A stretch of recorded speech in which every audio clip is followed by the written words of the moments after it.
কিভাবে টেজের সার্টিফিকেট আনবো, আমরা কিভাবে টেজের সার্টিফিকেট বানাবো, তাদের জন্য এই ভিডিও। আচ্ছা, শুরু থেকে দেখে নেবেন আমি কিভাবে টেজ সার্টিফিকেট বানানো হয়, দেখে নেবেন কিন্তু। আচ্ছা, প্রথমে চলে আসবে ক্রোম ব্রাউজার চলে আসার পর এখানে সার্চ করতে হবে আমাদের www.income এইটা আমার চলে আসছে। চলে আসার পর এখানে সার্চ দিতে হবে। আমার চলে আসছে, এরকম একটা অপশন আসবে। সো দেখে নেবেন আমার মোবাইল স্ক্রিন থেকে আমি আপনাদেরকে দেখাই দেবো, দেখে নিয়ে।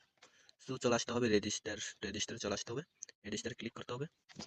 সো এখানে ফর্মটা ফিল আপ করতে হবে, সেখানে দেওয়া হবে ইউজার নেম, আপনার ইউজার নেম দিবেন। ইউজার নাম আমি আমারটা দিয়ে দিচ্ছি, এখানে পাসওয়ার্ড দিয়ে দেবেন। পাসওয়ার্ড পরে এখানে দুইটা সেম পাসওয়ার্ড দিয়ে দেবেন। এখানে দেওয়া হবে সিকিউরিটি কোয়েশন দেওয়া হবে, এখানে সিকিউরিটি আনসার দিতে হবে। কান্ট্রি দিবেন, ফোন নাম্বার দিবেন, ইমেল দিবেন। এইটা ভেরিফাই করবেন, তারপরে